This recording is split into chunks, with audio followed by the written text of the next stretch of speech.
Bonjour à tous. Avant de vous parler des mots MAUX que l'humain traverse, des guérisons selon le regard humain, il est important de savoir ce que l'âme humaine accepte avant chaque réincarnation, avant qu'elle ne rentre dans le corps d'un bébé. L'âme passe son temps à signer des contrats avec les entités, et ce à la moindre occasion. L'âme accepte tout ce que les seigneurs du karma exigent qu'elle accepte, que ce soit par menaces, tromperies, séduction et autres. L'âme accepte tous les contrats et ensuite elle se fait incarner. Une fois qu'elle se trouve enfermée dans le corps humain, les entités vont maintenant, au fur et à mesure de sa progression sur la Terre, activer les mots que l'âme a acceptés en amont. Dans les mots en question, il y aura ce que les gens appellent les maladies, les ennuis, les problèmes divers et variés. Quand les difficultés en question vont se manifester, l'âme sera étonnée. L'humain que vous êtes sera étonné, parce que l'âme aura déjà oublié qu'elle avait accepté de subir tout ça. Les entités auront pris le soin d'effacer sa mémoire. Quand l'humain, souffrant de différents problèmes, de santé et autres, va passer par des moyens religieux, mystiques, ancestraux, magiques, traditionnels, ésotériques, ou encore la sorcellerie pour se soulager des maux en question qu'il traverse, l'humain va utiliser des moyens qui sont mis en place par les entités, mais ça, il ne le sait pas. Ces mêmes entités qui ont fait signer à son âme l'acceptation de tous les maux que l'humain subit et qui le poussent à aller voir justement dans l'espace invisible astral dans lequel il y a les rites magiques, les rites religieux, les rites ancestraux et tout ce que l'on connaît. Chaque intervention qui emmènera l'humain à se soulager de ces différents maux, eh bien, sera facturée par les entités. Mais ça, l'humain ne le sait pas. Ce sera également des contrats occultes que l'humain accepte. En d'autres termes, ce ne sera pas gratuit. Car les entités ne font rien gratuitement, absolument rien. L'âme va donc signer des contrats par rapport au fait que l'humain sera parti voir des entités ou encore tisser des alliances pour se soulager des différents maux que les entités lui ont fait subir. L'humain ne le saura pas. Les entités déclenchent les problèmes. Ensuite, elles attendent que l'humain s'agenouille devant elles pour avoir la guérison des maux qu'elles ont déclenchés. Elles attendent que l'humain les supplie en désespoir de cause. Elles prennent plaisir à lui faire signer d'autres contrats. L'humain qui verra ainsi sa situation s'améliorer en apparence deviendra l'ambassadeur occulte des entités qui gèrent les domaines religieux, magiques, mystiques, ésotériques, traditionnels et autres. Puisque cet humain, satisfait d'être soulagé, va en parler autour de lui d'une manière ou d'une autre. Ce qui poussera ses proches à aller suivre le même chemin sans se douter des conséquences réellement graves astralement parlant. Il est temps ici de briser le cycle de cette manipulation qui n'a que trop duré. Aucun humain n'a besoin de quoi que ce soit auprès d'une entité. Aucun humain n'a besoin de supplier un soi-disant Dieu. Aucun humain n'a besoin de tisser des alliances ou des accords ou des contrats avec ces entités-là qui se font passer pour des archanges, qui se font passer pour des seigneurs, qui se font passer pour des dieux et qui se font passer également pour des êtres, entre parenthèses, bienveillants ou pas, qui s'appelleraient des génies.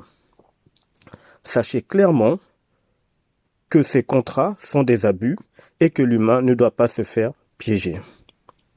Il faut également savoir que vous n'êtes pas le corps de chair. Vous êtes la conscience qui observe, qui voit. Vous êtes un être énergétique.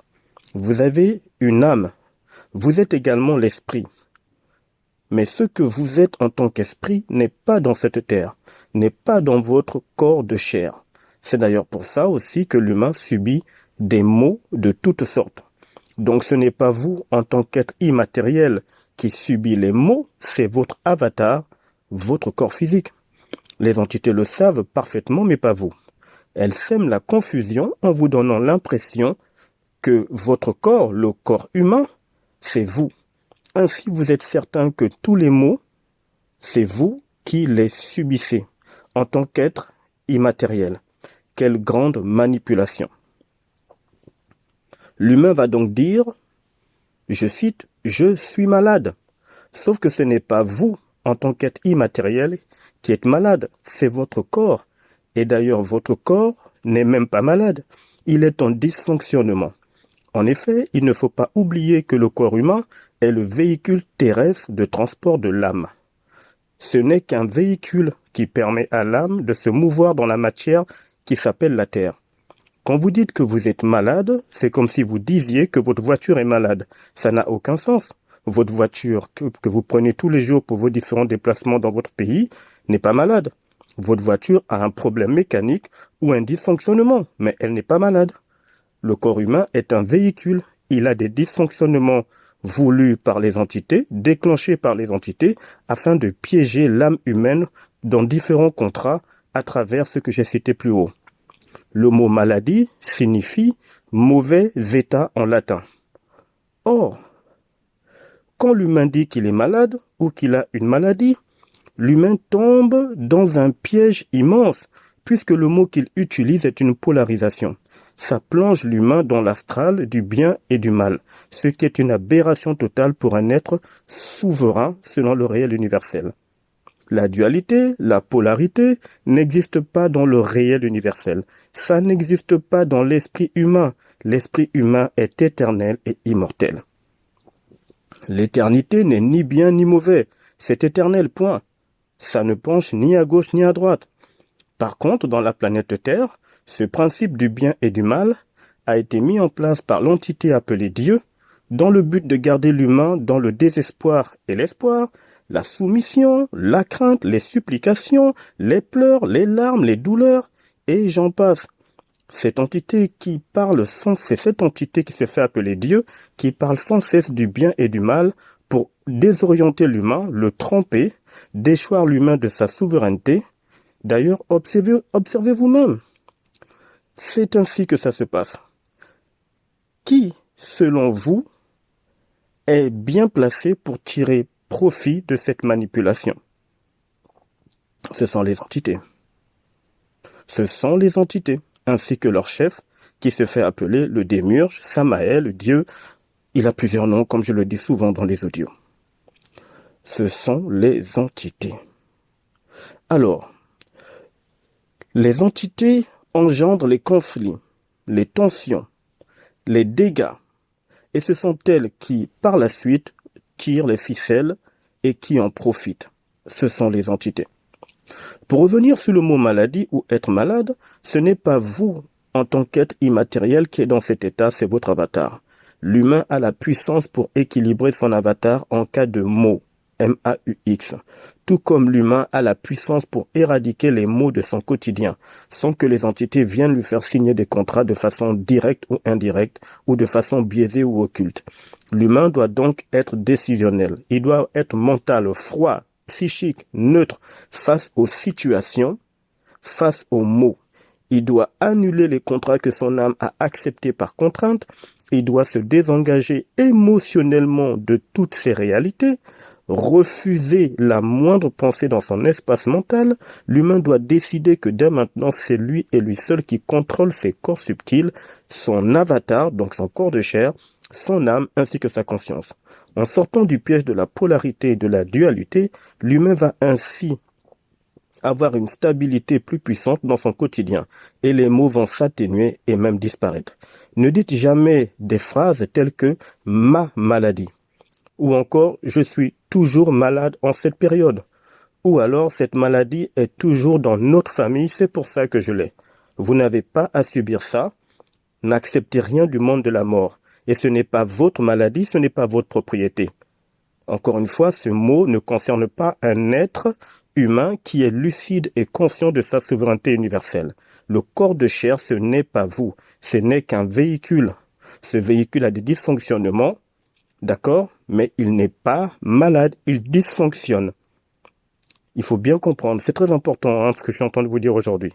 Il est important de préciser ici que je ne vous ai pas dit de ne pas aller voir un médecin pour vous soulager d'un problème quelconque de façon physique.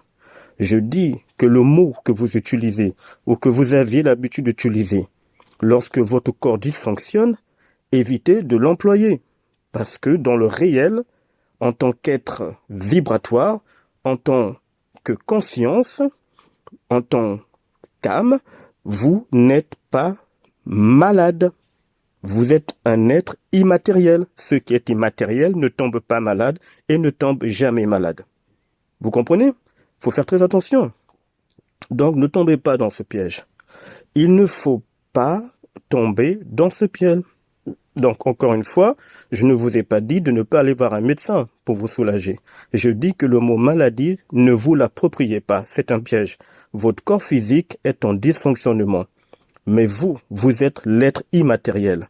Et en tant que tel, vous ne connaissez aucune maladie. Rien du tout. Rien. Et c'est ça qu'il faut que vous puissiez absorber psychiquement et mentalement. Les entités ont trop manipulé l'humain. Trop. Et la manipulation est tellement profonde et grande qu'au fur et à mesure que le savoir en provenance des circuits universels s'active en chacun, eh bien, on se rend compte à quel point nous sommes complètement floués et trompés par ces entités. Et l'avantage qu'elles ont sur l'humain, c'est qu'elles sont invisibles à l'œil humain. Et comment on les détecte? En dégageant le mental de toutes sortes de pensées, en dominant les émotions.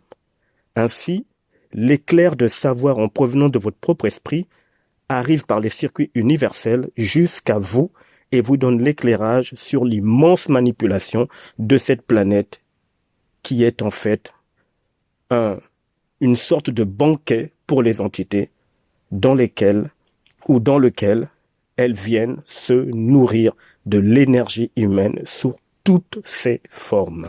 À plus tard.